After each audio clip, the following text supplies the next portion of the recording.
Bonjour, je m'appelle Marjorie Bicaïs, Head of Media chez Cybercité et aujourd'hui je vais vous donner des conseils pour vos campagnes lead gen.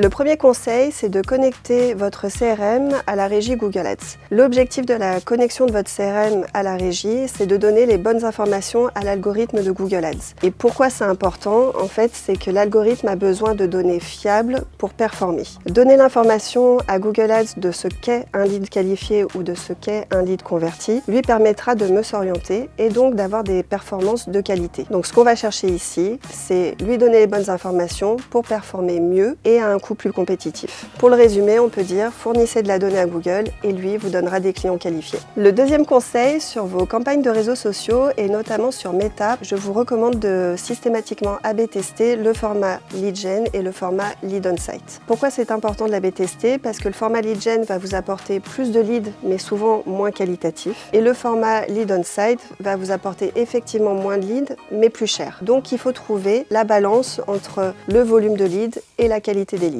Le troisième conseil est de penser à activer le mid-funnel ou le haut de funnel. Si le marché est très concurrentiel ou si votre marque n'est pas très connue, les campagnes lead gen risquent d'avoir du mal à performer. Pensez à activer des campagnes soit de type vidéo comme YouTube ou sur les campagnes Meta pour créer des nouveaux bassins d'audience et les réengager via des campagnes mid-funnel type demande gen vous permettra de nourrir votre volume de leads. Ce qui est important de garder en tête, c'est qu'on ne va pas générer de leads sur un utilisateur qui n'a jamais entendu parler de vous. Le quatrième conseil est d'utiliser la friction intelligente sur vos formulaires. C'est un élément qui est difficile à doser, mais qui reste important si vous voulez de la qualité sur vos leads. Rajouter des champs dans votre formulaire du type budget ou échéance vous permettra d'avoir plus de concentration d'utilisateur quand il va remplir le formulaire et donc un lead plus qualifié. Attention toutefois à ne pas rendre le formulaire trop complexe qui perdrait l'utilisateur qui ne le remplirait pas. Ce qu'on souhaite ici, c'est pas de leads inutiles, mais plutôt des leads importants que vous pourrez derrière transformer en bon de commande ou en achat. Et le dernier conseil est de construire des messages différents suivant le niveau d'intention de l'utilisateur. Si vous êtes sur un utilisateur qui est déjà en phase de choix, d'achat, il faut être beaucoup plus directif. Vous pouvez mettre des CTA plus directs, devis immédiat, réponse sous 24 heures, sous 48 heures. Vous mettez aussi en avant vos éléments de réassurance, des preuves sociales. Il faut vraiment convaincre l'utilisateur de passer à l'acte. Sur les audiences qu'on appelle les audiences plus froides, on va plutôt faire du ciblage sur du lookalike ou sur les réseaux sociaux, etc.